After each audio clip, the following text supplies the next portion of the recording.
मेरे तमाम ही देखने और सुनने वालों को मेरा ढेर सारा सलाम और बहुत सारी दुआएं। उम्मीद है कि आप लोग बिल्कुल ठीक ठाक होंगे और मैं भी बिल्कुल ठीक हूँ। और जो रेसिपी है आज मैं आपके साथ शेयर कर रही हूँ, बहुत ही मज़ेदार, झटपट और बहुत ही अच्छी सी रेसिपी है। और ये रेसिपी है टर्किश राइस की। मैं बनाई हूँ टर्किश राइस। तो चलें जी, किचन में चलते हैं और स्टार्ट करते हैं अपनी रेसिपी को। ये बहुत सिंपल सी है, सिर्फ 2 चीज़ें चाहिए और ये डिश हो जाएगी तैयार। तो जनाब, मैंने ले लिए चावल, अच्छी तरह से धो लिए हैं और भिगो दिए हैं। तकरीबन आधे घंटे से ये भीग रहे हैं।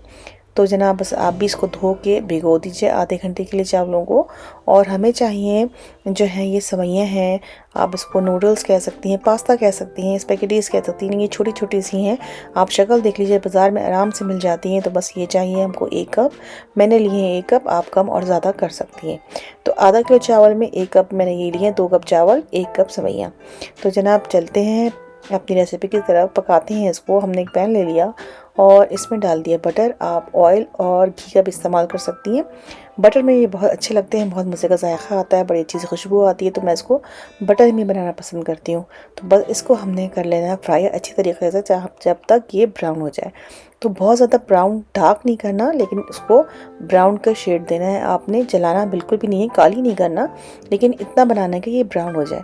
अच्छा, जब ये भुन जाती हैं एक स्टेज पे आके, ये बहुत जल्दी कलर चेंज करती हैं, बिल्कुल उसी तरीके से जिस तरह से प्याज आप तलते हैं तो एकदम से काली हो जाती है। अगर आप उसको टाइम पे ना देखें और उसको छोड़ दें पकने के लिए तो फिर वो जल जाती हैं। तो इस स्टेज पे आपने क्या करना है, पानी का ग्लास अपने साथ रखना है कि जैसे ही ये एक पॉइंट पे आए जो आपका पसंदीदा कलर है, ब्राउन कलर आ जाए, तो बस फ़ौरन पानी डाल दीजिए ताकि ये मज़ीद ना पके और जो पकने का प्रोसेस है वो स्टॉप हो जाए। तो मैंने भी बस पानी तैयार रखना है इसके साथ ही, क्योंकि मेरा कलर ऑलमोस्ट आ गया है। 10-12-15 सेकंड में और इसको पकाऊंगी और इसके बाद मैं इसमें डाल दूंगी पानी, क्योंकि मुझे जलाना नहीं है, बस ये मुझे यही कलर पसंद है और यही कलर मुझे चाहिए। तो बस जी इसमें डाल दें पानी। ये देखिए काफ़ी हो गई है ये ब्राउन अच्छी खासी। तो बस इस स्टेज पर पानी डाल दें, क्योंकि ये थोड़ा सा पानी डालने के बाद थोड़ा लाइट कलर हो जाएगा।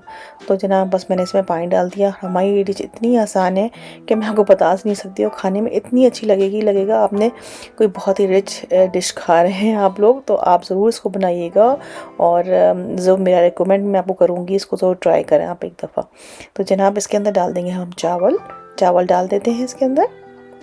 और इसके बाद इसके अंदर हम ऐड करेंगे पानी इस हिसाब से, जो भी आपका हिसाब है चावलों को, जो आप चावल इस्तेमाल करती हैं। हर घर में डिफरेंट इस्तेमाल होते हैं चावलों को, तो जो आपका हिसाब है पानी का वो आप रखेंगी। बहुत ज़्यादा चावल जो है वो गले हुए अच्छे नहीं लगेंगे इसके अंदर, इसमें थोड़े से भुरहरे चावल अच्छे लगेंगे, खिले हुए चावल। तो आप कोशिश कीजिए कि चावल में पानी उतना ही हो कि खिले खिले से चावल बने। इसमें करते हैं आप हस्बे ज़ायक़ा नमक को ऐड और इसको चलाइए और इसको पकाइए, पकने दीजिए। थोड़ा सा बॉयल आ जाए तो फिर हम इसको देखते हैं कि पानी ठीक है या नहीं। मैं इसको ढकना बंद कर दूंगी जब तक इसमें बॉयल आ जाए और थोड़े से चावल भी गलने शुरू हो जाए। ढकना बंद कर दीजिए और 5 मिनट के बाद इसको खोल के देखेंगे।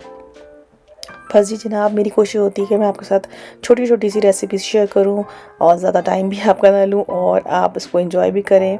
तो जनाब अगर आपको मेरी रेसिपी अच्छी लग रही हो तो अपने दोस्तों के साथ भी ज़रूर शेयर कर दिया कीजिए, उनको नहीं भूला कीजिए।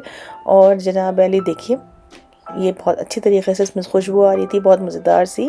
तो बस ये बॉयल होना शुरू हो गए हैं, तो इसका मतलब है कि बस हम थोड़ी देर में इसको दम पे लगा देंगे 1 से 2 मिनट के अंदर अंदर। बस ये पकना शुरू हो रहे हैं और पानी खुश्क होना शुरू हो रहा है, तो हम इसको लगाएंगे दम पे और ये बहुत मज़े से बन जाएंगे। आप भी ज़रूर उसको ट्राई कीजिएगा। अल्लाह से दुआ है कि जब आप इसको ट्राई करें तो आपकी रेसिपी मेरी रेसिपी से भी ज़्यादा अच्छी बने और आप इसको खूब खाएं, इंजॉय करें और सबको खिलाएं।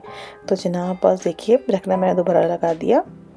दोबारा खोल के देखते हैं कि क्या पोजीशन है इसकी। हाँ जी बिल्कुल, चावल जो हैं अब दम होने के बिल्कुल क़रीब हैं। अब इसको ये वक्त आ गया कि इस पर आप ढकना बंद करके हल्की आंच कर दीजिए और लगा दीजिए दम पे। और 5 से 6 मिनट के बाद आप खोल के देखेंगी तो आपके चावल जो हैं बिल्कुल रेडी होंगे।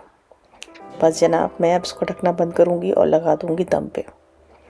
ये देखिए ये निशानी है, जब बुलबुले आएँ तो उसका मतलब है कि बस ये दम पे लगने वाले हैं। इस तरह के बुलबुले आना शुरू हो जाए चावलों पे तो बस आप इसको समझ जाइए कि दम पे आने लगे हैं। चलें जी ढकना बंद कर देते हैं और लगा देते दम पे। 5 से 6 मिनट के बाद हम देखेंगे तो बस हमारे चावल जो होंगे इंशाल्लाह बिल्कुल तैयार होंगे। ये देखिए 5 से 6 मिनट के बाद हमने खोल के देखा है तो इसकी ये पोजीशन है और चावल बिल्कुल खिले खिले हैं, गल गए हैं और कलर भी बहुत अच्छा आया है इनका। नूडल्स जो हैं, ये पास्ता आप कम और साथ अपनी मर्ज़ी से कर सकते हैं। तो ये देखिए